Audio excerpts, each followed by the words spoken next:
Are Christians in Palestine or Israel doing really bad? I want to react to Tucker Carlson's interview with this nun because this nun from Bethlehem called Mother Agapia, she spoke on Tucker Carlson's show. And look, according to what I see on social media, the viral posts, she dropped a bombshell claiming Israel is out there crushing Christians in the Holy Land. But look, on a serious note, I have to say, in almost every episode, Tucker Carlson obsessively attacks the Jewish nation of Israel. I'm only left wondering who is really behind Tucker Carlson. But without further ado, let's react to some of this nun's claims. Let's start and watch it.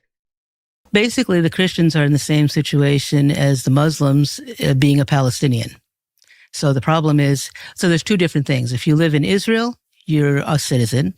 And so they can live there and work, but there's sort of some petty grievances that people might have. But if you're a Christian in Palestine, which is where most of the activities of the life of Christ are, Bethlehem, Jerusalem, the Mount of Olives, Jericho, Jacob's Well, that's all within Palestine. And so that's the predominance of the Christian population there. And they're treated with the effects of the occupation, which means you have checkpoints around you. A Christian who lives in Bethlehem cannot go to Jerusalem, to the Holy Sepulchre, without a permit by Israel. And they don't usually give those permits, especially now. A Christian can't. No, without permission from Israel. So dramatic. So bad. How dare does Israel do such a thing? Look, in reality, Israel's permit system applies to all Palestinians in Judea and Samaria, the West Bank, and it's based on residency and security risk, not religion. So security based on security, not apartheid. But you've also got to ask yourselves, why was this checkpoint system and permit system even introduced? Because if you listen to what she's saying, this is just horrible. Shame. What a shame. How dare does Israel do something like that? Well, the reason that it was introduced is because after the Second Intifada in between the years 2000 to 2005, when suicide bombings from the West Bank killed hundreds of Israelis inside Israel, that's when this system was introduced, because we want to live and we wanted to put a stop to the suicide bombing attacks. But wonder why Tucker Carlson didn't think to include that one. But before we continue to the next reaction clip, and again, it's really going to be interesting. If you want to support Israel and really take a bold stand for Israel, then I invite you to visit the israelstore.com, where you can get items like this watch that I'm wearing right now, the Star of David watch, or the menorah that you see over there behind me. It's really an incredible way to show your love and support for Israel, especially in critical times like the ones we live in today. So without further ado, let's continue and react to the other clip here. They would care if they knew how the Christians are doing. And I keep reading that the Christian population in the region has declined dramatically since Israel became a state in 1948. Right. And I'm not quite sure why. Well, again, Not sure why, huh? Well, I'm going to help you with that in just 1 second, Tucker. I think it has to do because the whole issue is that Israel has continued to grow and think that they can dominate the Christian areas, the areas of Palestine. So they make it very difficult for anyone else to be able to live there. As simple as that. But you would think Christians would get a special pass or dispensation because the United States is the great patron and it's a Christian country. Blah, blah, blah, blah. Let me help you with that. The truth is exactly the opposite. Christians have not been wiped out under Israeli control like it's implied here. They've grown and thrived. In 1948, there were about 34,000 Christians in Israel. Today, there are over 180,000 with full rights, freedom to worship, and representation in the government. The real collapse of Christian population happened in Bethlehem and in other areas under the Palestinian Authority rule, where tactics You're listening, Tucker. Tactics like intimidation, Islamist pressure, and land seizures have driven them out. Actually, I do wonder why they don't ever talk about radical Islamic attacks. So all of this is what driving out Christians. Israel is the one country in the Middle East where the Christian population is growing and where their holy sites are protected. It's not domination, it's actually protection, Tucker. Different story from the one that we're told in the American media, that Christians are imperiled by Muslims in the Middle East. They are not imperiled by Muslims in Palestine. That is an absolute fact. See how, by the way, she really wanted to, keep saying Palestine. So, okay, talking about Christians being imperiled in Palestine, in the Middle East, let's talk about that. And that's just simply not the case. And again, going back to my school, in our school, we had icons, which are part of the Orthodox tradition, pictures of saints and crosses in every classroom. No problem with that. I could show you a photograph, I can't now, but of the graduates of the latest high school graduation. And, they're embracing the nuns there. They're dressed actually in a more secular way. And it all So a lot of your students were Muslim? 98%. This is a very... Really? So you're saying that Christians are not imperiled by Muslims in Palestine? You know what they failed to mention? That from 1953 until 1967, when Jordan controlled the what is now known as the West Bank, Judea and Samaria, they also controlled East Jerusalem.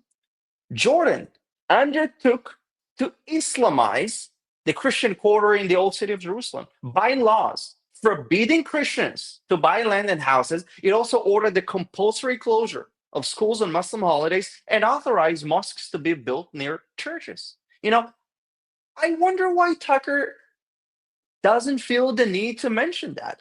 On top of that, Islam is the official religion adopted by the Palestinian Authority. Look, any authority can adopt any religion they want. This is not meant to attack a specific religion. You guys already know that this is not what we're discussing here, but it is important to mention that, because it means that Christians are not being the priority for the Palestinian Authority. Evidently, I'll just throw in there one example: the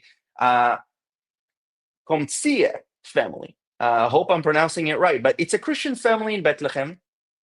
It had a plot of land with a building that served a business center in the city. Now, several years ago, a Muslim family from Hebron took possession of the building and just started using it without permission. So the Komtsia family filed a claim with the judicial system, and after a long time and court hearings, the court ruled in favor of the claimant's favor, like against the family.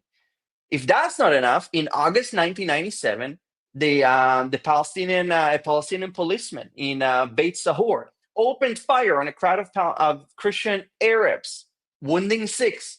The Palestinian Authority tried to cover up the incident, and actually warned against publicizing the story. The local commander of the Palestinian police actually instructed journalists not to report on the incident. It's not so. All of these incidents are, of course, not going to be mentioned in that podcast. Tucker Carlson, this nun, where she allegedly, exposes how Israel treats Christians in Palestine. Let me give you another example. A few years ago, a Palestinian convert to Christianity in Ramallah was visited. It's not Christmas time. Santa Claus didn't visit there. He was visited by Palestinian policemen at his home, and he was warned that if he continued to preach Christianity, he would be arrested and charged with being an Israeli spy. Now, with that being said, let me ask you a question. If Jesus was alive today, where do you think he would be the freest? Where do you think a Jewish preacher who preaches from the Torah would be accepted? With that being said, let's move on to the next clip, because I just think that there's so much lies that are being spread about how Israel treats Christians, and they try to portray a complete distorted image. and that I'm just not okay with that. And also on that note, I want to invite you to subscribe to my YouTube channel, because there are a lot of lies being portrayed against Israel, and a lot of misinformation, half truths. So I do, we're together in this fight for the truth. So please be sure to subscribe. It's a part of the whole character. But I'm just still confused by the idea that the Christian population is declining under Israeli rule. Yeah. You would think just the opposite. What gives them what I observed from my time in Israel and going back every year is that they do not want any Palestinians there. So the majority of Christians in Israel and Palestine are Palestinian. So they have to leave too. What grieves me is that the Holocaust is a horrible, horrible thing that happened. People slaughtered fairly quickly. Sometimes the thought comes to me when I've driven between, there's a tunnel road that goes from. Hold on. You're talking about the decline in the population of Palestinians, but then all of a sudden you bring up the Holocaust. Why? I'm just wondering why this thought jumped to your mind, but also the idea that Israel, once all Palestinians gone, collapses under the weight of facts. Just look at numbers. Over 2 million Arab citizens, Muslim and Christians, live inside Israel today with full rights, voting power, access to healthcare, education, representation in the parliament. We literally had Arab, Muslim, and Christian parliament members in our Knesset deciding the future of Israel, building the future of Israel together with the Jewish colleagues. Many actually of these 2 million Arabs serve as judges, diplomats, IDF officers, policemen.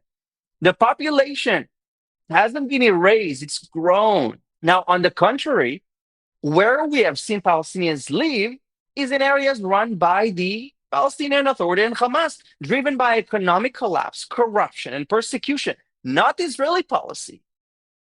Now, dragging in a Holocaust comparison is not just historically false, it's also obscene. The Holocaust was the industrial extermination of a people. And I have to say on that note that Israel is the only country in the region that has absorbed refugees, including Palestinians in 1948 who became citizens, while Arab states kept generations in camps rather than integrate them.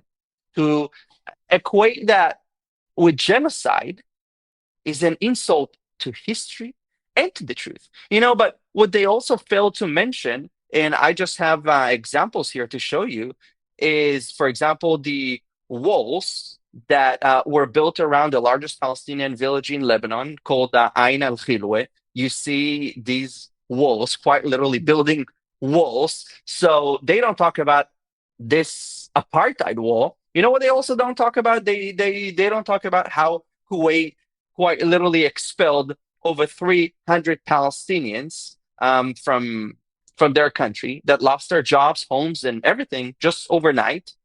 So it's actually, I have to say, it's really, really alarming to see Tucker Carlson, like I said earlier, that almost in every episode, he obsessively attacks the Jewish nation of Israel. We need to speak the truth, because what we're seeing is the forces of darkness working around the clock to delegitimize Israel and the Jewish people. That's why I'm calling you to show up with your support, loud voices. We don't have the luxury of being silent. We need to speak up. We need to be united, and we need to stand and refute all these just insane claims that are being made about Israel. Now, look, I do have to say, what they were saying here, and again, I reacted to some clips of this 1 hour podcast, but it's just outrageous. But at the same time, I will say Israel is not a perfect country. Show me one country that is perfect. The fact that my country, Israel, is being portrayed like this, like it's the world's biggest problem, like it's only Israel that causes Christians to suffer and stuff like that. This is just wrong. categorically wrong. And we need to focus on the truth, and we need to promote peace and coexistence. And that's not how it's done. So anyways, thank you guys so much for watching. Please let me know in the comment section, what did you think about this video? And I'm looking forward to reading your comments. Until next time.